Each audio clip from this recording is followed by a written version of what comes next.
Oh my God. There's so much cool stuff here. Curtis and I like all the same amps. Or Curtis used to like the amps I like. I can't, which one? I go, either you and I like all the same amps, or you used to like the amps I like. I still like all the same amps. I used to, I'm trying to make room in. I have in our two shop. of those, that Gretsch. Now that is just a cabinet. Oh, I had the whole thing. Yeah, I know. I got that hoping I would one day find the amp head for it, and now it's just pickups, and I have no. So, but it's a great cabinet. We're gonna come around. Oh, this way. Oh, apparently the light. We need the light. They're moving us. So Phil, why don't you grab some stuff? Let's grab the bass. I want to talk about the pickups. All right. I haven't seen it yet. Let's start. We'll grab yours. Grab it. We'll keep you here. But yeah, sorry. You said you wanted to find. Let me present something to you that What's you that? have maybe never known or seen. Okay. Your bass. I'm gonna have you hold this. All right. Oh my yeah, God. you're gonna hold this. Hey, Yeah. Mr. Microphone. Come back. I'll come back for you later. Is that how it went? So I saw you a year ago at the Windsor Brown. I wanted to come talk to you because I had seen these, and this is I saw one of these pickups a couple of years ago, and right when you made this, I remembered working on a vintage ways, and I always thought that was the best bass pickup I'd ever heard, and I had never, and I went, I wonder if I can find somebody that has a junked out one, and I started Googling it, and that was the day I found your website, and you had just came out with them, and it was like I was Fievel looking up at the moon, and you were thinking it too. And I kept watching it, and then I saw you from across at Windsor Brown. I wanted to get over and talk to you, and I was like, I got to just buy one. And then Doug and I, when I made that Meowgulator pedal, I kept joking, I love my grip-in. Make me a bass if I sell a lot of these. And then he decided to make the Draken for the 2025. To match your hair.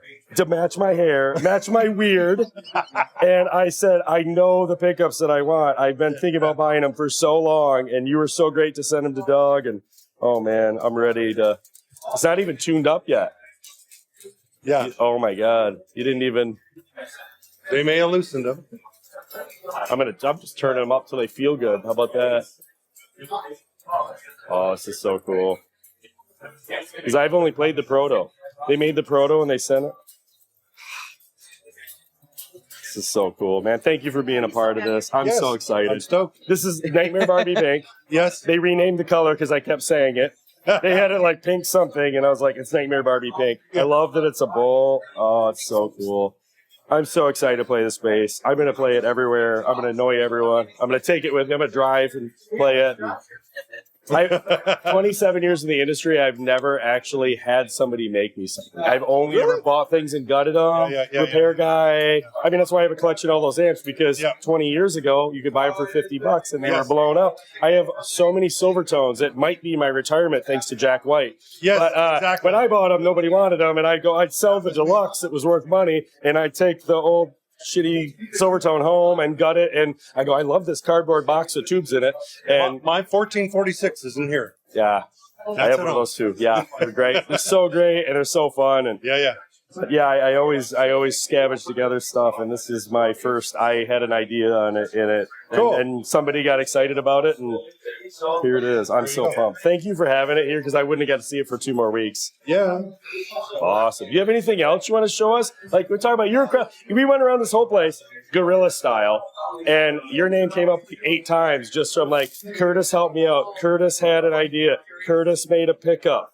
I think you really have got these guys all that's this excited. I did this show the way I did my pickups is I'm not following any of the rules. We're just going to go from what feels like needs to be done. It doesn't always make business sense. Well, you just made you made the grabber pickup recently. The grabber came out. So this one's the grabber G3. Yeah, and it's actually I couldn't get a decent deal out of Fender to work on this with theirs, so I got a hold of with Gibson. So I got a hold of a Fender Squire, basically the same scale, basically the same setup, and I got this so I could retrofit it so it's turnkey for other people to convert their P-Bass into a Green Day. Nice. I mean, it's a total Mike Turnt deal.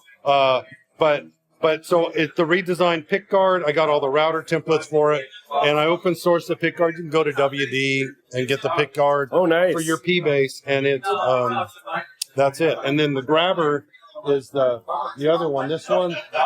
And you even replicated the slider plate for people because you can't get that anymore. No, Yeah, no, it doesn't make business sense.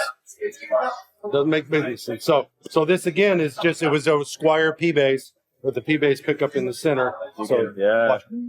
Watch everybody. Do you see it go like that? It moves whenever you grab it. Yes. And you move it. And you rock and roll all night and party every day. Yeah. It's like blood over the top of it. Immediately my brain wants to motorize that and add a knob that will automatically move it for you at a certain rate. Now what you got to do is talk to Frank Dimel, because he has his Leslie, which it's automated. Makes that. Yeah, no, he would be the guy to do that. But this, once again, I've got all the router templates to get the slider plate to where you can convert your P-Bass to that. This is the Gibson Grabber bridge cover. Really?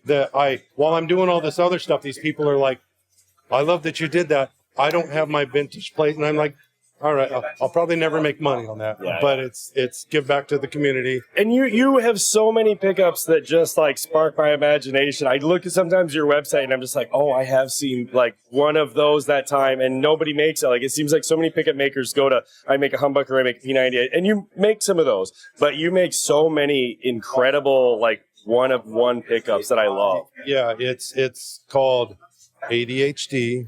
Got that. It's got OCD. Yeah, a little. And R&D. Yeah. And it's just, I can't do one thing. As much as this is my business, I'm not a good manager. But it's the R&D dream. I don't have any above me saying no. And you inspire people to make, you provide the heart for such cool creations. So this red one over here, that is the we'll call it the grandfather of all of this type. I got this Fender Mustang. It was one of the PJ Mustang basses that I wanted to put my Bisonic here in to show the Bisonic, and it had the jazz bass back here, and it just could not match the Bisonic. This thing is huge. And so I was always searching for something to do. I had the Thunderbird here for a while. Thunderbird's cool. It still wasn't quite hitting it. And when I put this in here, and I brought my buddy Jonathan Hischke over, and he hit it, he was like, that's it. Yeah. That's it. And so this is the one that sparked a million other basses like this that are coming out. Cool. A lot of builders are doing it. It's hip. I can't wait to plug that thing into the biggest bass amp I have and have some fun. I had a guy that told me he had to go, he has a clay tile roof in the desert. He had to go up there and readjust his tiles back on the roof after he plated it. I have a V4B at home that on an A10 that I don't always turn on anymore, but that's the first thing that's getting turned on when I get home. Yeah.